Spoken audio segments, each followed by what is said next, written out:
नमस्कार मित्रांनो, आपल्या हिंदू धर्मात अनेक सण साजरे केले जातात. तसेच स्त्रिया व्रत देखील करतात. व्रत उपवास याला खूप महत्त्व दिले जाते. तर आज आपण प्रदोष या व्रताविषयी माहिती पाहू. प्रदोष व्रताच्या दिवशी भगवान शिव आणि माता पार्वतीची विशेष पूजा करण्याची परंपरा आहे. तसेच परमेश्वराला प्रिय वस्तू अर्पण कराव्यात अशी धार्मिक श्रद्धा आहे की ही कामे केल्याने व्यक्तीला निरोगी आयुष्याचे वरदान मिळते आणि देवांचा आशीर्वाद त्यांच्यावर आणि त्यांच्या कुटुंबावर सदैव राहतो. या दिवशी दान करणे शुभ मानले जाते. त्रयोदशी तिथी भगवान शिवाला समर्पित आहे. प्रदोष व्रत प्रत्येक महिन्याच्या कृष्ण आणि शुक्ल पक्षाच्या त्रयोदशी तिथीला साजरा केला जातो. या दिवशी सायंकाळी महादेवाची पूजा केली जाते. या दिवशी लोक यासाठी उपवास करतात. प्रदोष व्रताचे योग्य प्रकारे पालन केल्याने साधकाचे सर्व प्रकारचे दुःख संकटे दूर होतात अशी धार्मिक श्रद्धा आहे. यासोबतच जीवनात आनंदही येतो. या दिवशी गरिबांना दान करावे असे मानले जाते की दान केल्याने सर्व कार्यात यश मिळते आणि पैशाची कमतरता नसते. अशा परिस्थितीत आपण या लेखात जाणून घेऊया की कोणत्या राशीच्या व्यक्तीने काय दान करावे. प्रदोष व्रत शुभ मुहूर्त पंचांगानुसार कार्तिक महिन्यातील कृष्ण पक्षातील त्रयोदशी तिथी 29 ऑक्टोबरला सकाळी 10:31 सुरू होईल. ती दुसऱ्या दिवशी म्हणजेच 30 ऑक्टोबर रोजी दुपारी 1:15 संपेल. त्यामुळे कार्तिक महिन्यातील पहिला प्रदोष व्रत 29 ऑक्टोबर रोजी साजरा केला जाणार आहे. या दिवशी प्रदोष काल सायंकाळी 5:38 ते रात्री 8:13 असणार आहे. सोमवारी पूजेदरम्यान करा हे 5 सोपे उपाय. आर्थिक संकट दूर होईल. सोमवार व्रताचा महिमा शिवपुराणात वर्णिला आहे. या व्रताच्या पुण्याने प्रत्येक इच्छा पूर्ण होते. विवाहित महिला सुख, सौभाग्य आणि पतीच्या दीर्घायुष्यासाठी सोमवारी व्रत करतात. तर अविवाहित लोक लवकर विवाहासाठी सोमवारी उपवास करतात. ज्योतिषशास्त्रात सोमवारी विशेष उपाय करण्याचा नियम आहे.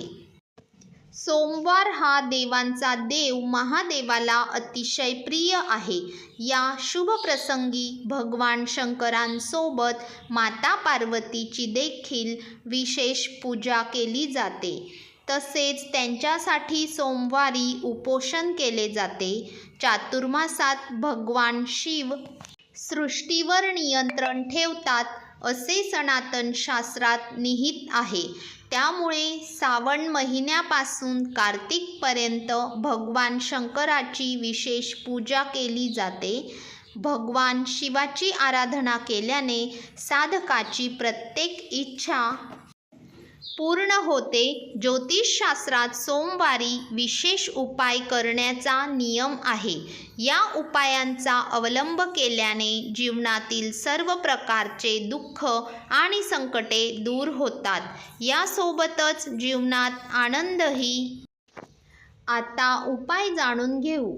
सोमवार हा देवांचा देव महादेवाला समर्पित आहे. या दिवशी भक्त भगवान शिवासोबत माता पार्वतीचीही पूजा करतात. तसेच त्यांच्या हितासाठी सोमवारी उपोषण केले जाते. देवांचे दैवत महादेव यांना भोलेनाथ असेही म्हणतात. नुसत्या जलाभिषेकाने भगवान शिव प्रसन्न होतात. त्यामुळे सोमवारी पूजेदरम्यान भगवान शंकराला गंगाजलाने अभिषेक करावा. इच्छित वर प्राप्त करायचा असेल तर सोमवारी विधीनुसार भगवान शंकराची पूजा करा. यावेळी भगवान शंकराला पांढरे चंदन, बेलपत्र, काळे तीळ, भांग आणि धतुरा अर्पण करा. या वस्तू अर्पण केल्याने भगवान शिव लवकर प्रसन्न होतात. जर तुम्हाला तुमच्या जीवनातील दुःख आणि संकटातून मुक्ती मिळवायची असेल तर सोमवारी पूजेदरम्यान शिवरक्षा स्तोत्राचे पठण करा.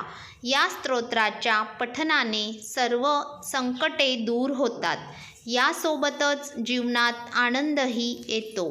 शारीरिक आणि मानसिक त्रासांपासून मुक्ती मिळवायची असेल तर सोमवारी पूजेच्या वेळी गंगाजलामध्ये काळे तीळ मिसळून भगवान शिवाला अभिषेक करा. यावेळी महामृत्युंजय मंत्राचा जप करा.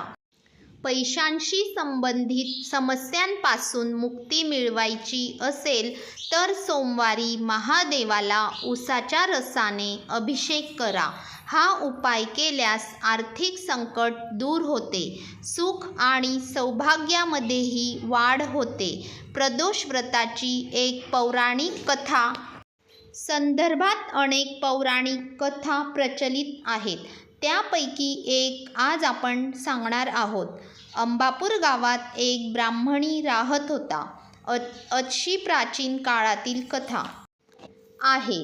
तिच्या पतीचे निधन झाले होते. त्यामुळे ती भीक मागून आपला उदरनिर्वाह करत होती. एके दिवशी ती भीक मागून परतत असताना तिला 2 लहान मुलं उदास अवस्थेत दिसली, ज्यांना पाहून ती खूप अस्वस्थ झाली. ती विचार करू लागली की या 2 मुलांचे पालक कोण आहेत. यानंतर तिने दोन्ही मुलांना आपल्यासोबत घरी आणले. काही काळाने मुले मोठे झाले. एके दिवशी ब्राह्मणी दोन्ही मुलांसह शांडिल्य ऋषींकडे गेला. शांडिल्य ऋषींना नमस्कार केल्यानंतर त्यांनी दोन्ही मुलांच्या पालकांबद्दल जाणून घेण्याची इच्छा व्यक्त केली. तेव्हा शांडिल्य ऋषी म्हणाले, हे देवी, ही दोन्ही मुले विदर्भ राजाचे राजपुत्र आहेत. गंधर्व राजाच्या हल्ल्यामुळे त्याचे राज्य हिसकावून घेतले.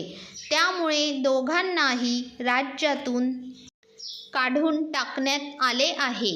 हे ऐकून ब्राह्मण म्हणाला, हे ऋषीवर, त्याचे राज्य परत मिळवण्यासाठी कृपया काही उपाय सुचवा. त्यावर ऋषी शांडिल्यांनी त्याला प्रदोष व्रत करण्यास सांगितले. यानंतर ब्राह्मण आणि दोन्ही राजपुत्रांनी पूर्ण भक्तिभावाने प्रदोष व्रत केले. मग त्या दिवसात विदर्भ राजाचा थोरला राजपुत्र अंशुमतीला भेटला. दोघांनी लग्नाला होकार दिला.